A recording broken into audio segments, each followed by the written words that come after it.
this motherless child, you are of no use to me and my kids in this house. If not because of your father, I would have thrown you out. Look at you, crying like a baby. You have no place here, Amaka. Mom, why are you treating me like this? What did I do wrong? Why do you hate me? If you ever call me mom, I will cut off your tongue. Don't you ever try that again. They said I was too slow to learn, too useless to matter. So they took everything from me, school, love, even my voice. But what they didn't know was that I was the one holding their entire world together. The day Amaka was born was the same day her mother stopped breathing. The women who were there said it quietly, in low voices, like a secret too heavy to speak aloud.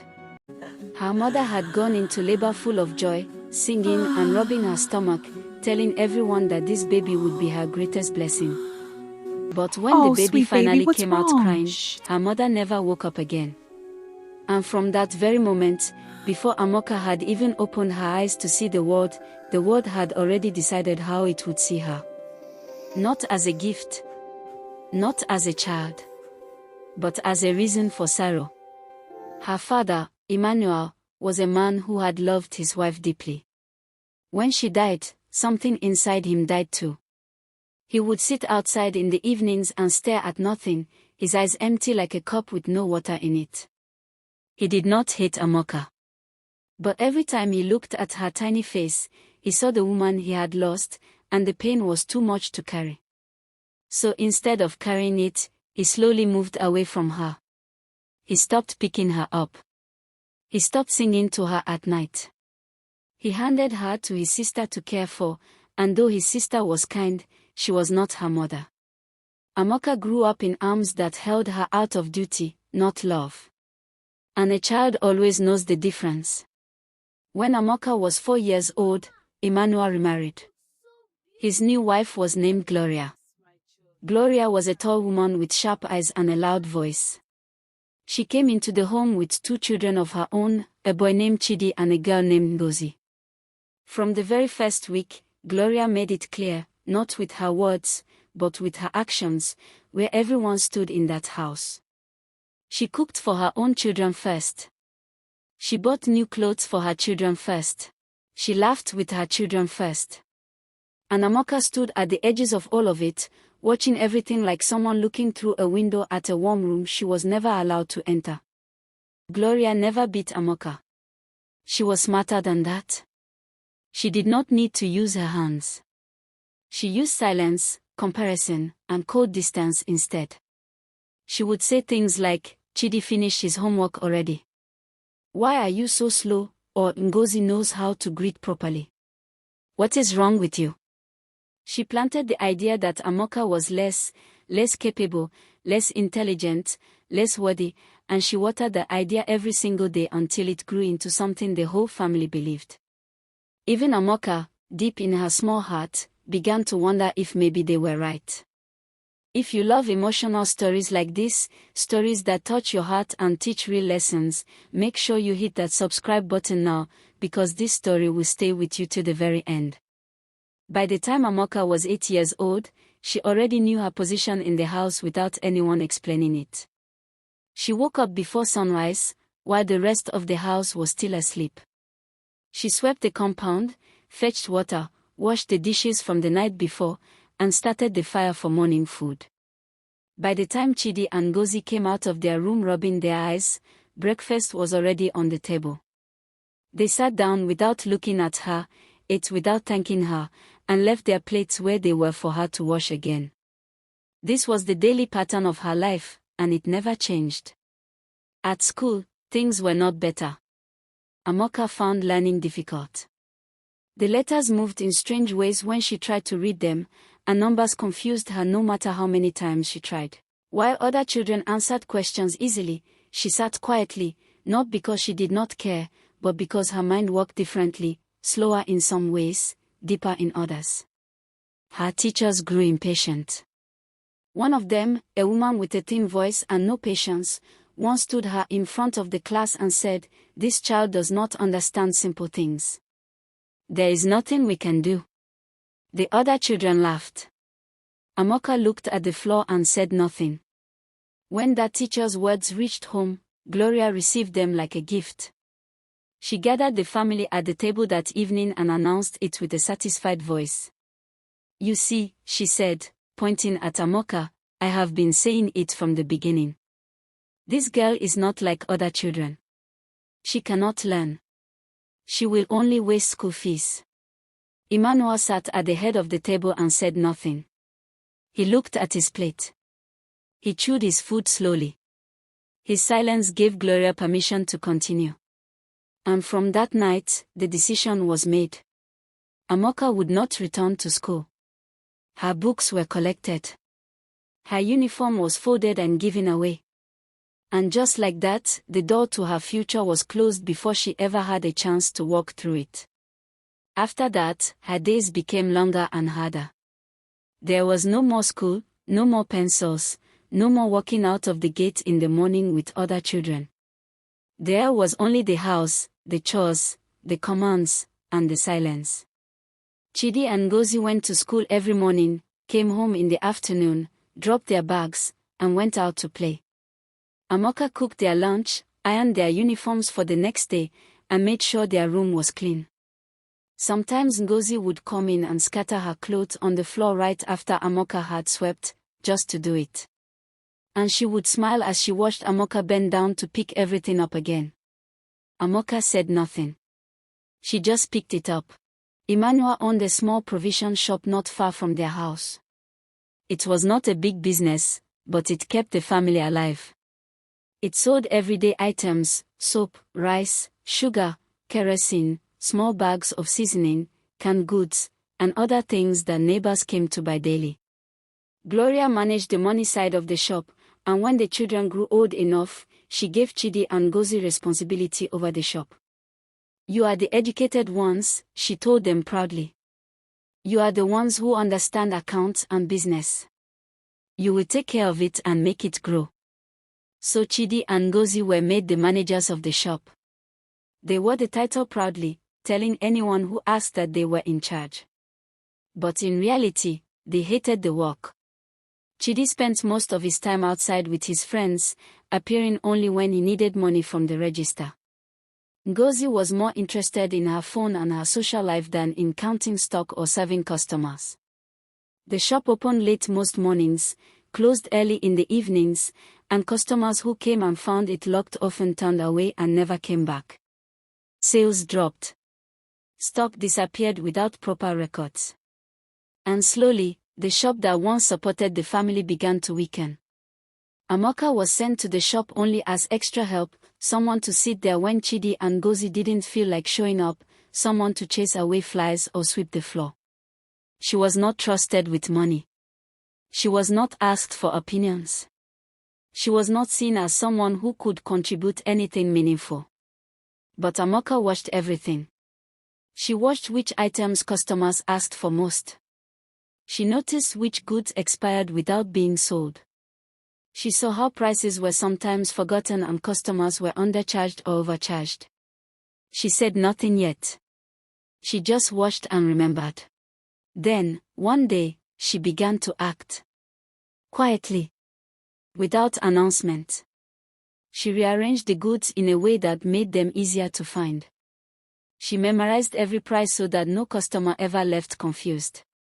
When an item was running low, she quietly made a note and mentioned it casually so the right person could restock. When a customer came looking for something they did not have, she suggested something similar so the customer would not leave empty-handed. She did all of this so naturally, so silently, that no one in the family noticed that the shop had stopped declining. They thought their children had simply started doing better. But the truth was simpler than that. Amaka was holding everything together, and no one could see it. There were days when Amaka wanted to speak. Days when something unjust happened and the words rose up in her chest like water boiling in a pot, pushing and pushing against the lid. Like the day Ngozi accused her of stealing her earrings that Ngozi had simply misplaced under her own pillow. Gloria did not ask questions. She marched into the kitchen where Amaka was cooking and slapped her once across the face. Amaka's cheek burned. Her eyes filled with water. But she pressed her lips together and said nothing, because she had learned long ago that her words had no value in that house. She also carried something else in her silence, a longing. Not for luxury or wealth, but for something much simpler. She longed to be called by her name without irritation in the voice. She longed for someone to look at her, truly look at her, and not see a burden. Sometimes late at night, after everyone was asleep and the house was finally quiet, she would sit outside under the sky and look up at the stars. She did not know how to express big things in big words. But she knew how to feel them.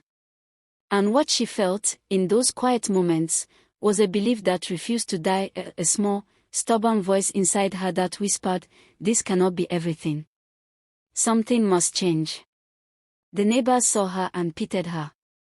An elderly woman named Mama Is, who lived 2 houses away, often called out to Amaka whenever she passed. She would press a small piece of bread or a boiled egg into her hand and say softly, "You are not what they say you are, my child." Amaka would nod and try to smile. She did not know how to fully believe it yet. But she stored those words somewhere inside her, the way a dry land stores the memory of rain, waiting for the right moment to bloom. One evening, Emmanuel passed by the shop and saw Amaka calmly handling 4 customers at the same time, giving each person the right item, collecting the exact change, and answering questions without confusion. He stopped and stared for a long moment. Something moved in his eyes. Something that looked almost like recognition. But he did not say anything. He walked away. And Amaka continued serving, never knowing he had seen her. Some doors open slowly. And some people only see the truth when it is almost too late. It started with missing money. Gloria came to the shop one Saturday morning with fire in her eyes. She said that a large sum from the week's sales could not be accounted for. The records were incomplete, the numbers did not match, and there was a significant gap between what had been sold and what was in the box. Chidi looked at the floor. Ngozi looked at her phone. And Gloria looked directly at Amaka. It was her, Gloria said, not asking, declaring. "She is always here. She touches everything. Where is the money, Amaka? Where did you put it?" Amaka's heart knocked against her chest. She opened her mouth and said clearly, "I did not take any money. I have never taken anything from this shop." But her calm voice only made Gloria angrier. Gloria saw the calmness as guilt hidden behind performance. She turned to the neighbors who had gathered and said loudly, "You see this girl? We fed her, clothed her, kept her in our home, and she is stealing from us. Useless, ungrateful child." The humiliation was complete and public. People who knew Amaka, who had seen her walk in that shop with their own eyes, said nothing. Neighbors who had bought goods from her careful hands looked away. And her father, Emmanuel, the man who had given her life and then slowly given his permission for others to destroy it, stood at the edge of the crowd and said not one word in her defense. That moment broke something open inside Amaka. Not in a dramatic way. Not in tears or screaming. It broke open quietly, the way a door breaks when the lock has been rusted for too long and someone finally pushes it all the way. That night, she packed her few belongings into a small bag. She did not take anything that was not hers.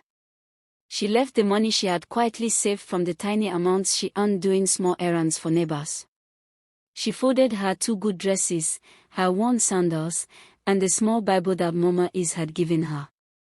At the door, she paused for just a moment and looked back at the dark house. She did not wish them pain. She did not curse them. She simply looked, the way someone looks at a chapter they are finally closing, and then she walked out into the night alone. If this story is touching you already, take a second to subscribe and like this video. It really helps more people see stories like this, and trust me, what's about to happen next will shock you. Life outside that house was cruel in ways she had not fully expected. She had known hunger inside her family's home, the hunger of being given the smallest portion, the hunger of eating last. But this hunger was different. This was the kind that came with no portion at all, with sleeping in a corner of a stranger's porch because you had nowhere else to lay your head.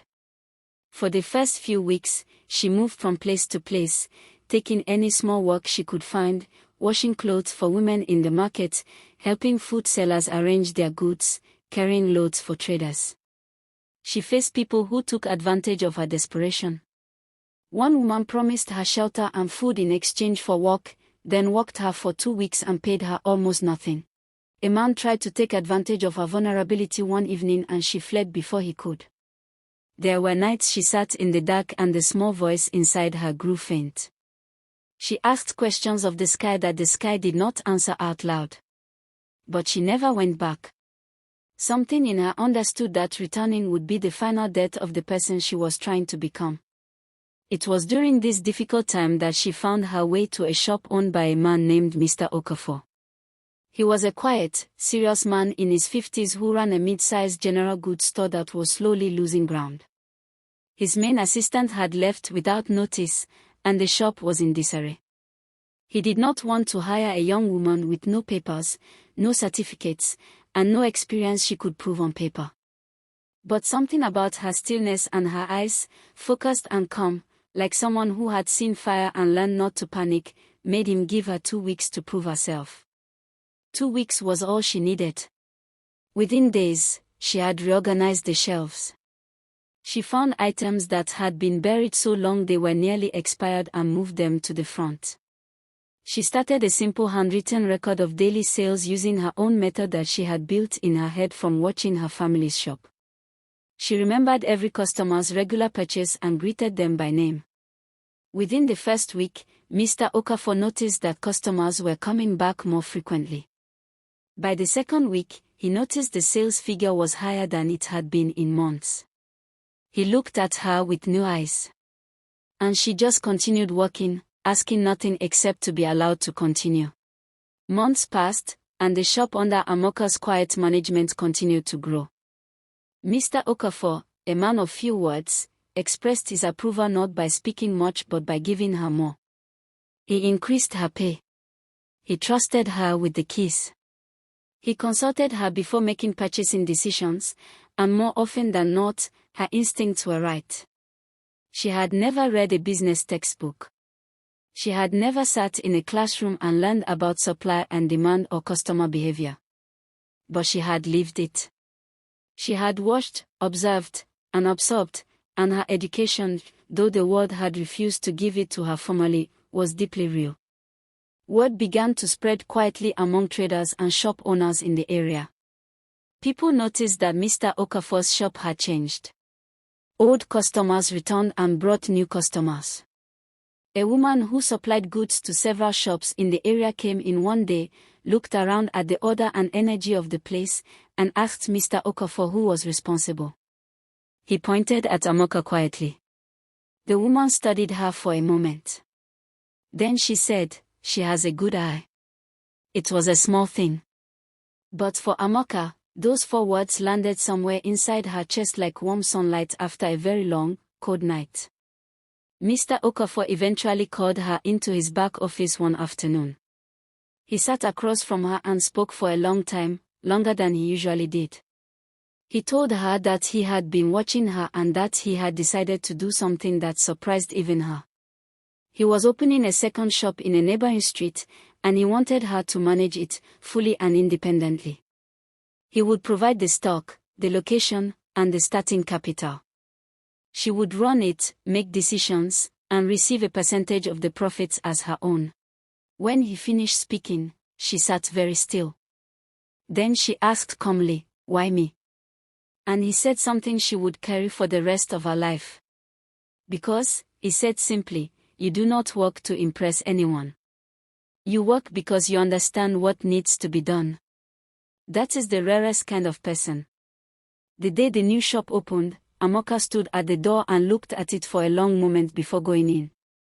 It was not a big shop. It was not glamorous. But it was hers. Her name, written in simple chalk on a board outside. Her hands that would open the padlock every morning. Her decisions that would shape whether it grew or failed. She whispered something under her breath that morning, not to the shop, but to every night she had ever cried alone, and to the little girl who had been told she was useless by the people who were supposed to love her most. She said, "Look at me now." While Amaka was building something new, her family's house was quietly falling apart. After she left, no one noticed immediately how much had changed. The shop continued for a while on the system she had put in place, the organized shelves, the memorized prices, the records she had created. But without her there to maintain it all, things began to slide. Chidi stopped coming to the shop entirely. Ngozi came when she felt like it, which was rarely. Goods were bought without checking what was needed. Money was spent without being tracked. Customers who came and were served badly stopped coming back. Within 4 months, the shop's income had dropped so dramatically that Gloria could not deny it anymore. She sat with her account book one night and the numbers told a story she did not want to hear. He called Chidi. She called Ngozi. She asked them what was happening, what had changed. Chidi shrugged and said the market was difficult. Ngozi said customers were being difficult. Neither of them looked at each other when they spoke, and their eyes moved in the way eyes move when a person knows the truth but is not ready to say it. Then came the day everything broke open. A supplier came to the shop demanding payment for goods delivered 2 months earlier that had never been properly recorded. There was an argument. The argument drew attention. And in the heat of it all, Chidi, frustrated and cornered, said something that changed everything. "It was never us," he shouted at his mother, his voice cracking under the weight of the guilt he had been carrying. "We never ran that shop properly. It was Amaka. Amaka was the one doing everything. She organized it, she managed it, she kept the customers, she kept the records. When she was there, the shop worked. We were only there in body. She was the one running it with her mind." The silence that followed those words was the heaviest silence that house had ever known. Gloria stood completely still. Emmanuel, who had been standing nearby and heard everything, felt something move through him, not anger, not pride, but something deeper and more painful than both. Regret. The real kind. The kind that does not come with shouting or drama, but settles into your bones quietly and stays there. The family stood in that shop surrounded by falling income, confused records, and the undeniable truth: the person they had called useless had been the foundation of everything they were standing on. And they had driven her out. They found her. It took them 3 weeks of asking around before someone pointed them in the right direction. When they arrived at her shop, a clean, well-organized little place with a few customers inside and her name written simply above the door, they stopped and looked at it for a long moment before going in. She was behind the counter, counting stock with a calm face and a small pen behind her ear. When she looked up and saw them, her expression did not change. She did not gasp. She did not look away. She simply looked at them the way a woman looks at something she has already made peace with. Gloria stepped forward first. The proud woman who had once publicly humiliated Amaka in front of neighbors stood before her now with something entirely unfamiliar on her face: shame. Her voice, usually so sharp and commanding, came out quiet and unsteady. "Amaka," she said, "we have come to ask your forgiveness. We were wrong. We were very wrong. Everything you did for this family, we did not see it. We did not value it. And I, more than anyone, was the one who made your life hard. I am sorry." Emmanuel stood behind his wife, and when Amaka looked at him, he could not hold her gaze. He looked at the floor the way he had always looked at the floor when the truth was too uncomfortable to face. Then, slowly, he raised his eyes and said in a voice barely above a whisper, "I failed you, Amaka. I was your father, and I failed you." Amaka stood very still for a long moment. The shop was quiet. Even the customers seemed to sense that something important was happening and stopped moving. Inside her chest, many things moved at once. The little girl who had slept on a cold floor after being blamed for stolen money. The young woman who had walked out of that house in the night with nothing but a small bag and a quiet, stubborn belief. The girl Mama Is had once pressed a piece of bread into her hand and whispered, "You are not what they say you are." All of those versions of herself were present in that moment, watching. And she let herself feel all of it, the pain, the grief, the long years of being invisible, and then she let it settle. When she finally spoke, her voice was calm and clear, like water from a very deep well. "I forgive you," she said. "I forgave you a long time ago, not for your sake, but for mine. Because I learned that bitterness is a heavy thing to carry, and I had already carried too much for too long." She paused. "But forgiving you does not mean I am returning to that life.